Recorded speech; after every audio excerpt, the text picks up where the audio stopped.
عليكم ورحمة الله تعالى وبركاته. الحمد لله رب العالمين، والصلاة والسلام على رحمة للعالمين وعلى آله وأصحابه أجمعين. أما بعد، فأعوذ بالله من الشيطان الرجيم. بسم الله الرحمن الرحيم. إن الصلاة تنهى عن الفحشاء والمنكر ولذكر الله أكبر والله يعلم ما تصنعون. وقال نبينا رسول الله صلى الله عليه وسلم: الدين النصيحة، أو كما قال عليه الصلاة والسلام.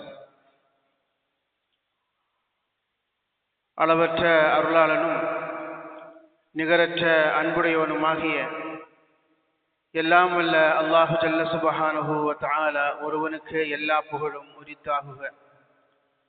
சலாத்தும் சலாமும் நம் உயிரினும் மேலான தலைவர் முஹம்மது ரசூலுல்லாஹ் ஸல்லல்லாஹு அலைஹி வஸல்லம் அவர்கள் மீதும், அந்த அண்ணலம் பெருமானார் ஸல்லல்லாஹு அலைஹி வஸல்லம் அவர்களுடைய அடிச்சுவற்றை வழுவாது பின்பற்றி வாழ்ந்த உத்தம சத்திய சஹாபா பெருமக்கள், தாபிஈங்கள், தபஅ தாபிஈங்கள், வலிமார்கள், நாதாக்கள், நல்லவர்கள், சுஹதாக்கள், குறிப்பாக இந்த மஜ்லிஸில் அமர்ந்திருக்கும் நம் அனைவர் மீதும் அல்லாஹுவின் அன்பும் அருளும் என்றென்றும் குறைவின்றி நிறைவாக பொழியட்டுமாக.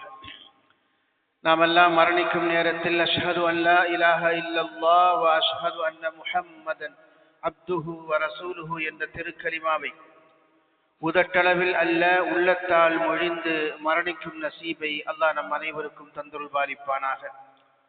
நம்முடைய வாழ்க்கையில் தெரிந்தோ தெரியாமலோ ஏற்பட்டுவிட்ட சிறிய பெரிய குற்றங்குறைகளை, பிழைகளை, பாவங்களை கருணை மிக்க ரப்புல் ஆலமீன் மன்னித்து அவனுடைய திரு பொருத்தத்தை பெற்ற சாலிஹான மக்களின் கூட்டத்தில் என்னையும் உங்களையும் சேர்த்தருள் பாலிப்பானாக. நம்முடைய பெற்றோர்கள் யார் ஹயாத்தோடு இருக்கிறார்களோ அவர்களுக்கு சரீர சுகத்தையும் உடல் ஆஃபியத்தையும் நீண்ட ஆயுளையும் அல்லாஹ் தந்தருள் பாலிப்பானாக. நம்முடைய பெற்றோர்கள் யார் நம்மை விட்டும் பிரிந்து சென்று விட்டார்களோ அந்த பெருமக்களுடைய பிழைகளை பொறுத்தருள்வானாக. அவருடைய மண்ணறைகளை அல்லாஹ் விசாலப்படுத்துவானாக. நாளை மறுமை தினத்தில் ஜன்னாத்துல் ஃபிர்தௌஸ் எனும் உயர்ந்த சுவனத்தில் அவர்களை கண்டுகளிக்கும் பாக்கியத்தை அல்லாஹ் நம் அனைவருக்கும் தந்தருள் பாலிப்பானாக. சங்கைக்கும் பெருமதிப்புக்கும் உரிய அல்லாஹுவின் நல்லடியார்களே, ஷாபானுடைய மாதம் பிறந்து விட்டது. இனி வரக்கூடிய நாட்களும் நேரங்களும் ரமலானை திட்டமிட்டு அமல் செய்வதற்கான வாய்ப்புகளையும் பயிற்சிகளையும் தரக்கூடிய நாட்களாக இருக்கின்றன. எனவே இனி வரக்கூடிய ரமலானுக்காக நாம் இப்பொழுதே ஷாபானிலேயே ஆயத்தமாகிவிட வேண்டும். நபிகள் நாயகம் ரசூலுல்லாஹி ஸல்லல்லாஹு அலைஹி வஸல்லம் அவர்கள் ரமலானுக்கு அடுத்தபடியாக அதிகமான நோன்பு வைத்த மாதம் ஷாபானுடைய மாதம். ஷாபான் வந்துவிட்டாலே பெருமானார் ஸல்லல்லாஹு அலைஹி வஸல்லம் அவர்கள் ரமலான் வந்ததைப் போல இபாதத்துகளில் ஆர்வம் காட்டுவார்கள் என்று சஹாபாக்கள் அறிவிக்கிற பல்வேறு ஹதீஸ்களை நாம் பார்க்க முடிகிறது. சங்கைக்குரிய அல்லாஹுவின் நல்லடியார்களே, நம்முடைய வாழ்வில் 3 விஷயங்களில் நமக்கு மன திருப்தியும் மன நிறைவும் கிடைக்கிறதா என்று நாம் சுயபரிசோதனை செய்து கொள்ள கடமைப்பட்டிருக்கிறோம். அது என்ன 3 விஷயங்கள் என்று சொன்னால், ஒன்றாவது இபாதத் என்று சொல்லக்கூடிய வணக்க வழிபாடுகள். நாம் செய்யக்கூடிய இபாதத்துகள் ஏதோ சடங்காக சம்பிரதாயமாக ஒரு நேரம் வந்துவிட்டது, வாங்க சொல்லிவிட்டார்கள் என்பதற்காக ஆர்வத்தோடு தான் வருகிறோம் என்றாலும் கூட நிறைவேற்றுகிற அந்த இபாதத்தை முடிந்து நாம் செல்லுகிற பொழுது நமக்கு ஒரு மன நிறைவு கிடைக்கிறதா, ஆத்ம திருப்தி என்று சொல்வார்களே, அந்த ஆத்ம திருப்தி நமக்கு இந்த தொழுகையில் மற்ற இபாதத்துகளிலே கிடைக்கிறதா. இரண்டாவது, பொது சமூகத்தில் நாம் பழகும் பொழுது நம்முடைய அணுகுமுறையில் நமக்கு ஒரு திருப்தி கிடைக்கிறதா. நம்முடைய சொல்லால், நம்முடைய செயல்களால், நம்முடைய கொடுக்கல் வாங்கல் முறைகளால், பழக்க வழக்கங்களால் ஒருவரிடத்திலே நாம் பேசிவிட்டு அல்லது அவரை சந்தித்து உரையாடி விட்டு செல்லுகிற பொழுது நமக்கு ஒரு மன திருப்தி கிடைக்கிறதா?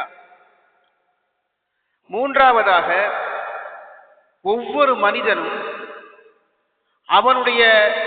அவன் தன்னளவில் அவனுடைய மனசாட்சிக்கு மன அமைதியும் ஒரு மன நிம்மதியும் ஒரு திருப்தியும் கிடைக்கிறதா என்று மூன்று விஷயங்களை நாம் அலசி பார்க்க கடமைப்பட்டிருக்கிறோம். ஒன்று, அல்லாஹுவுக்கும் நமக்குமான தொடர்பு. இரண்டாவது, நமக்கும் நம்முடைய சமூகத்துக்குமான தொடர்பு. மூன்றாவது, நமக்கு நாமே நிம்மதியையும் திருப்தியையும் ஆத்ம திருப்தியும் கிடைக்கிறதா என்று நாம் யோசிக்க வேண்டும். நபிகள் நாயகம் ரசூலுல்லாஹி ஸல்லல்லாஹு அலைஹி வஸல்லம் அவர்கள் இந்த மூன்று விஷயங்களை குறித்தும் ஒரு அற்புதமான செய்தியை ஹதீஸின் வாயிலாக நமக்கு உணர்த்துகிறார்கள். இந்த மூன்று விஷயங்களும் நம்முடைய வாழ்க்கையில் தவிர்க்க முடியாத அம்சங்கள் தான். அந்த மூன்றிலும் நமக்கு ஒரு ஆத்ம திருப்தியும் ஒரு மகிழ்ச்சியும் ஒரு நிம்மதியும் கிடைத்து விட்டால் அது தொடர்பான எல்லா செய்திகளிலேயும், எல்லா அமல்களிலேயும், எல்லா செயல்பாடுகளிலேயும் நாம் அந்த திருப்தியை பெற்றுக்கொள்ள முடியும் என்பது ரசூல் ஸல்லல்லாஹு அலைஹி வஸல்லம் சொல்லக்கூடிய அந்த ஹதீஸினுடைய செய்தி. அபூ அய்யூப் அல் அன்சாரி ரலியல்லாஹு தஆலா அன்ஹு அவர்கள் அறிவிக்கக்கூடிய ஒரு அற்புதமான ஹதீஸ். ஜாஅ ரஜுலுன் இலன் நபி ஸல்லல்லாஹு அலைஹி வஸல்லம், ரசூல் ஸல்லல்லாஹு அலைஹி வஸல்லம் அவர்களை சந்திப்பதற்காக ஒரு மனிதர் வந்தார்.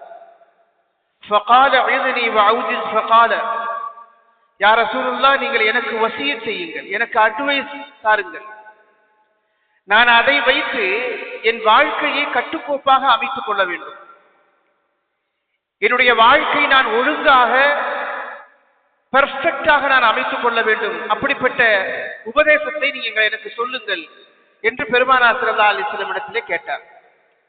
அப்படி கேட்ட பொழுது நான் மேலே சொன்ன மூன்று செய்திகளையும் ரசூல் ஸல்லல்லாஹு அலைஹி வஸல்லம் அவருக்கு ஒரு அறிவுரையாக, ஒரு நசீஹத்தாக சொல்கிறார்கள். இதா குன்த இலா ஸலாத்திக், நீ தொழுகைக்காக ஆயத்தமாகிவிட்டால், அந்த தொழுகையின் மூலமாக உனக்கு ஒரு ஆத்ம திருப்தி கிடைக்க வேண்டும் என்றால், ஃபஸல்லி ஸலாத்த முவத்திஇன், இந்த உலகத்தை விட்டு பிரிந்து செல்லக்கூடிய மனிதனுடைய கடைசி தொழுகையை போல அந்த